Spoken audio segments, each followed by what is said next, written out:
हरे कृष्णा। राधे राधे। जैसे ही वीर बर्बरिक अपना शीश उतार के भगवान श्री कृष्ण के हाथों में देते हैं, उस समय वहाँ जो घटना थी उसका अंदाजा लगाना बहुत ही नामुमकिन था। भगवान श्री कृष्ण की आंखों में आंसू थे और वह वीर बर्बरिक यह जानने के लिए बेचैन था कि हे ईश्वर, आपने यह सब क्यों किया। मैंने तो आपका कुछ नहीं बिगाड़ा था, फिर भी मुझे किस अपराध की यह सजा मिली है। इस पर भगवान श्री कृष्ण कहते हैं कि हे वीर बलि, इस संसार में तीन ही महाबली हुए हैं।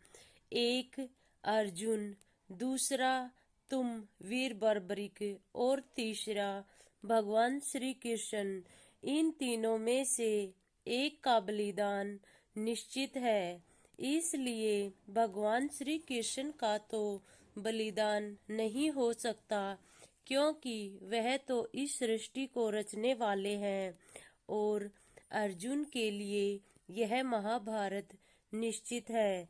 इसलिए हे वीर, मैंने आपका ही शीश बलिदान में मांगा।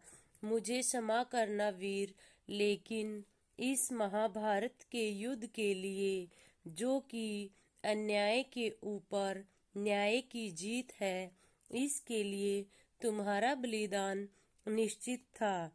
उस समय वहां पर जो नजारा था उसे देखकर सारा ब्रह्मांड सुन्न हो गया था।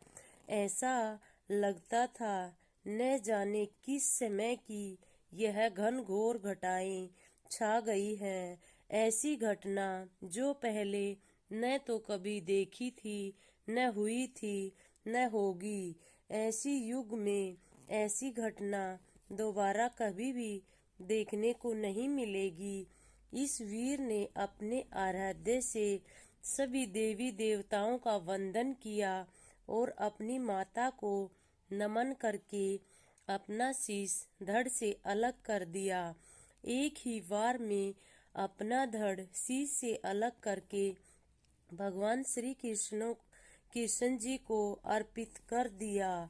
इस तरह हाथ में शीश उठाकर अमृत से सींचकर अमर करते हुए उसके शीश को भगवान श्री कृष्ण ने एक ऊंचे टीले पर रखवा दिया, जहां पर खाटू मंदिर अब बना हुआ है। राजस्थान में खाटू के अंदर वहीं टीले के ऊपर वह मंदिर बना हुआ है, जिसके आप नित्य रूप से नए अलग अलग दर्शन करते हैं। कहीं कहीं तो इस विग्रह से अलग ही बदलाव उसके चेहरे पर आते हैं। वहां पर जाने वाले भक्त अत्यंत भावुक हो जाते हैं। कभी भगवान श्री श्याम का रूप हंसता हुआ नजर आता है, तो कभी मोटा कभी पतला नजर आता है। सभी युद्ध करने वाले अंत में बेचैन होकर सारे पांडव भगवान श्री कृष्ण के पास पहुंचते हैं। वह जानना चाहते हैं कि युद्ध में अच्छा प्रदर्शन किसने किया। इस पर भगवान श्री कृष्ण कहते हैं, मैं तो युद्ध के समय आपके साथ था। यह सभी घटनाएं तो वहां पर स्थापित किए गए शीश ने ही सारी देखी है। युद्ध के दौरान जो भी घटनाएं घटती रही, धर्म और अधर्म की आंख मिचोली निरंतर जारी थी। दृष्टा मौन होकर सब देख रहा था। वह शीश अंततः कौरवों का अंत हुआ और पांडव विजय हुए। विजय के मद में इतने इतने मतिहीन हो गए पांडव।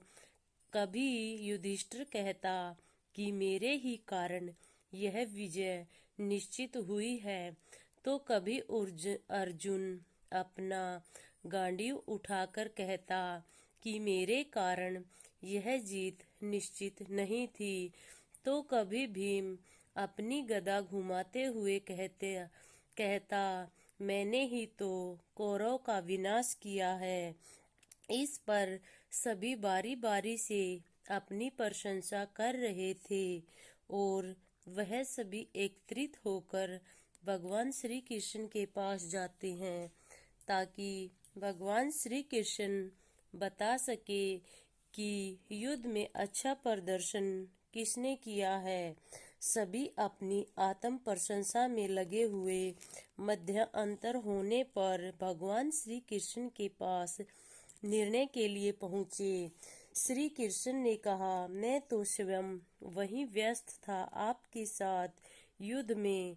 कभी मैंने घोड़ों को संभाला तो कभी अर्जुन पर होने वाले प्रहार का उनको संकेत किया। आप में से किसने क्या पराक्रम दिखाया, यह सब तो मैंने देखा ही नहीं। फिर भगवान श्री कृष्ण ने कहा, यह सब तो वहाँ वीर बर्बरिक ने देखा है।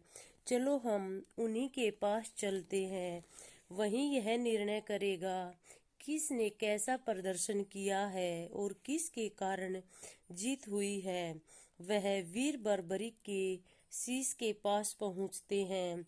वीर बर्बरिक जिसने अपना शीश दान में दिया था, एक ऊंचे टीले पर स्थापित किया गया वह शीश सबकी प्रतिक्रियाएं देख रहा था, सबको बड़े ध्यान से देख रहा था। कहानी पांडव को नहीं मालूम हुई थी। भगवान श्री कृष्ण ने बर्बरिक से पांडव के पराक्रम के बारे में पूछने पर शीश ने उत्तर दिया, भगवान, युद्ध में आपका सुदर्शन तो चारों तरफ घूम रहा था और जगदम्बा खप्पर भर भर कर लहू का पान कर रही थी। मुझे तो ये लोग कहीं नजर नहीं आए। इस पर वीर बर्बरिक फिर से दोहराता है कि भगवान श्री कृष्ण, मैंने तो हर जगह आपका ही रूप पाया। कहीं आप अर्जुन को संभालते थे तो कहीं आप भीम को, तो कहीं युधिष्ठिर और नकुल सहदेव को, और इसी बीच मैंने खप्पर भरती उस द्रौपदी को देखा जो सभी का खून चूस रही थी, चारों तरफ अपना परचम लहरा रही थी। इसके बीच ये सभी 5 पांडव तो मुझे कहीं नजर नहीं आ रहे थे। यहाँ तो हर जगह आपकी अलग ही लीला दिखाई दे रही थी और वह जगदम्बे अम्बे द्रौपदी बनकर हर जगह लहू का पान कर रही थी। बर्बरिक के इस उत्तर को सुनकर सभी पांडव की नजरें नीची हो जाती हैं। वहीं पास में ही खड़े वासुदेव मुस्कुरा रहे थे। बर्बरिक ने बड़ा धर्म के अनुकूल निर्णय किया है। यह सुनकर श्री कृष्ण ने बर्बरिक का सभी से परिचय फिर से करवाया कि स्कंदा पुराण के अनुसार बर्बरिक महाबली भीम के पौत्र और घटोत्कच के पुत्र हैं। पुनः पांडव को दिए निर्णय के तत्काल बाद श्री कृष्ण ने खुश होकर अपना श्याम नाम बर्बरिक को दिया और कहा, कलयुग में तुम्हारी घर घर पूजा होगी। जिसने अपना शीश दान में दे दिया वह इस संसार का सबसे बड़ा दानी है। वह किसको क्या नहीं दे सकता। हर घर में आपकी पूजा होगी और मेरी सभी बाल क्रीड़ाएं व हर तरह की लीला आपके इस शीश के अंदर नजर आएंगी। मेरा नाम हमेशा आपके साथ जुड़ेगा। इस संसार में आप मुझसे ज्यादा पूजा के योग्य होगे और मेरा अस्तित्व आज से आपके ही अंदर समा गया है। ऐसा कहकर भगवान श्री कृष्ण सभी पांडव के साथ वीर बर्बरिक को बड़े एकचित होकर देखते रहते हैं। यह नाम हमारे श्री श्याम बाबा को तब से ही मिला और तब से ही वीर बर्बरिक खाटू श्याम जी के नाम से पुकारे जाने लगे। यह कथा अगर आपको पसंद आए तो कमेंट और लाइक करके जरूर बताना। राधे राधे, हरे कृष्णा।